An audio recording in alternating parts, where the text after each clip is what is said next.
When 6 men entered a tight cave system to help out with some important mapping work, they thought they would be in for an adventurous day in the deep tunnels of Mossdale Caves. The harsh reality of what they would face is absolutely stunning. This is the fatal breakdown of the Mossdale caving tragedy. In June of 1967, 10 explorers entered the Mossdale cave system to explore and help clear some of the deeper passages for further mapping. These passages were not well documented by caving standards, but the 2 leaders of the group felt confident in their ability to navigate the group carefully. 26-year-old leader Dave Adamson and his friend Jeff Boireau had explored Mossdale many times before. This cave system was not much of a touring cave. There were very few areas where a person could fully stand. It was mostly grueling crawls or squeezing through wet spaces filled with rocks and mud. That's why after a few hours, 4 of the group members, 2 men and 2 women, turned back as planned.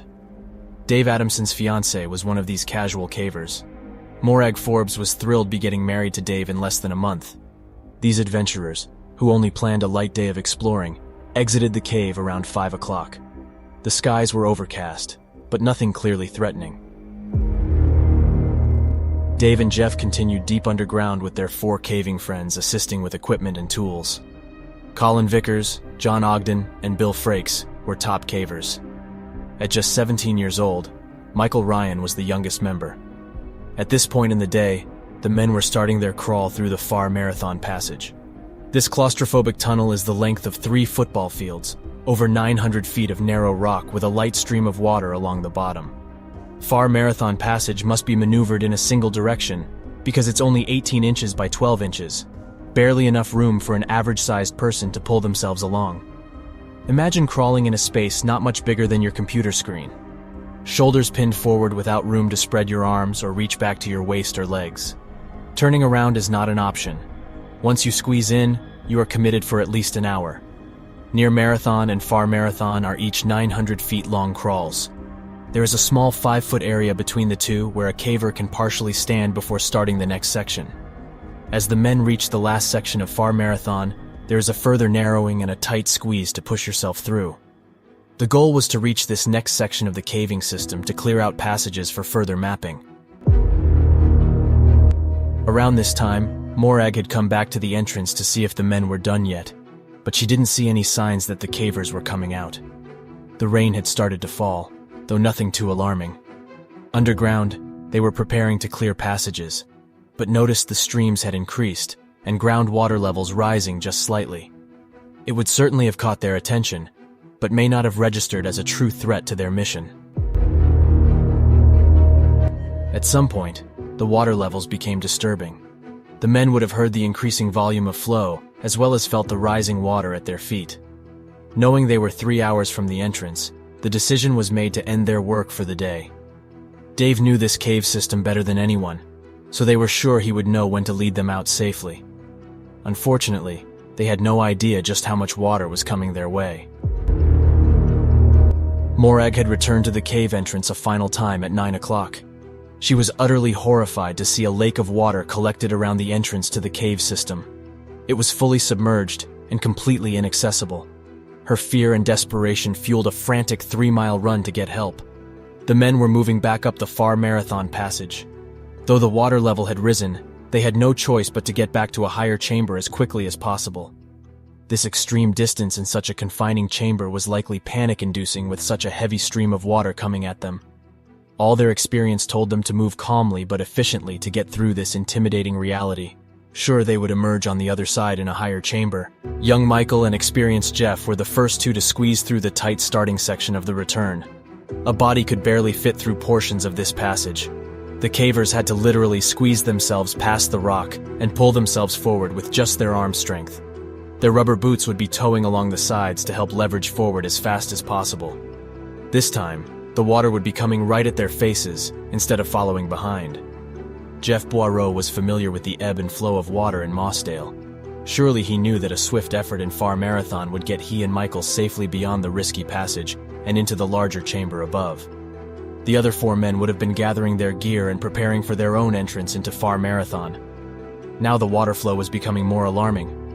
Dave Adamson was confident that he knew where to wait out the flash flood from the storm. These experienced cavers began their push, with all haste in mind.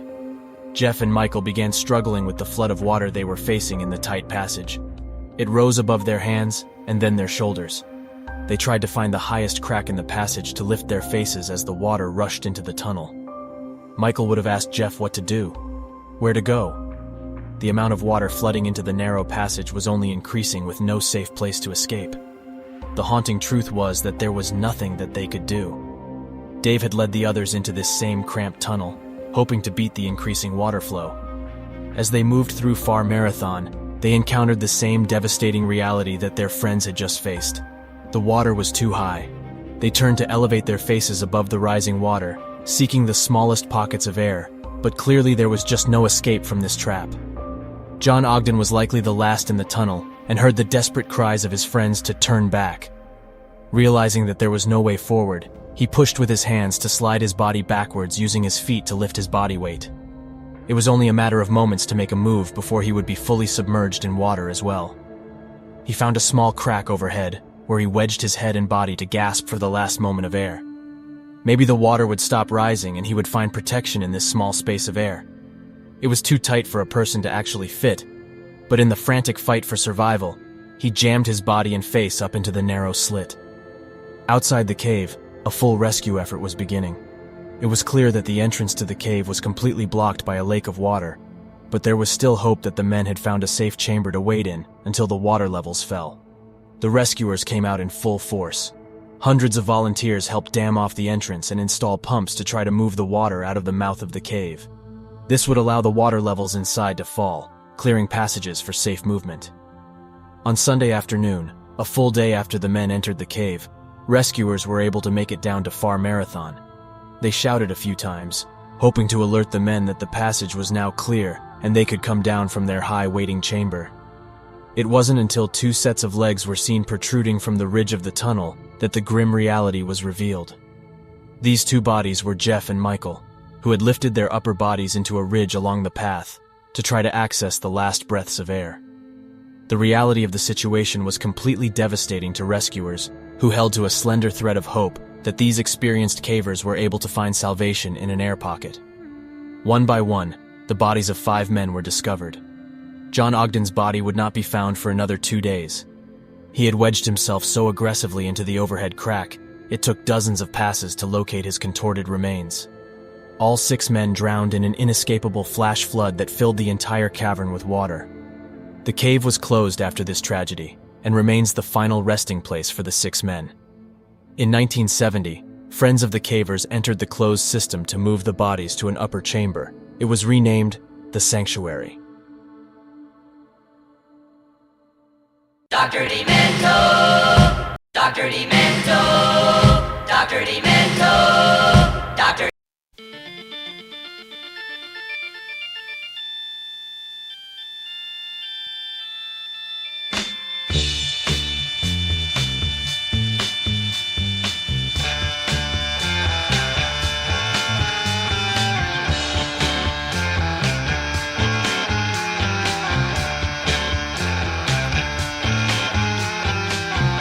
In a garden of Peter, honey, don't you know that I'm loving you? In a garden of Peter, baby, don't you know that I'll always be true?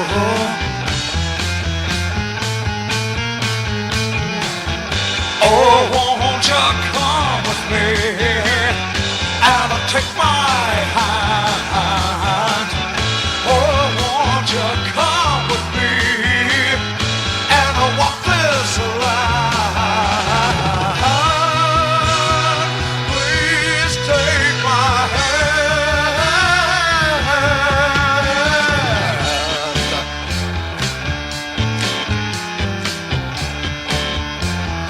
Let me tell you, in a garden of Eden, honey, don't you know that I'm loving you? In a garden of Eden, baby, don't you know that I'll always be true?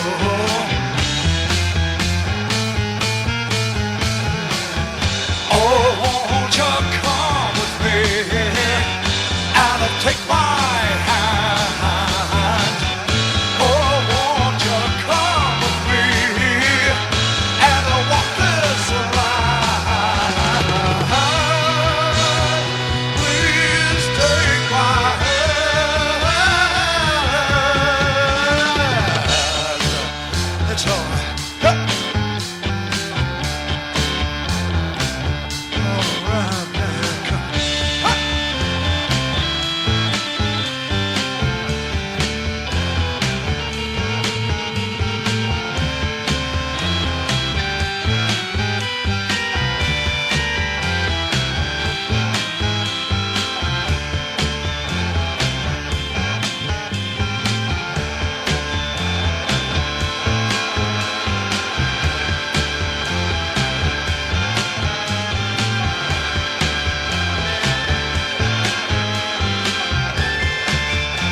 honey. Don't you know that I'm loving you? In a Gata la Vida, baby. Don't you know that I'll always be true? Oh,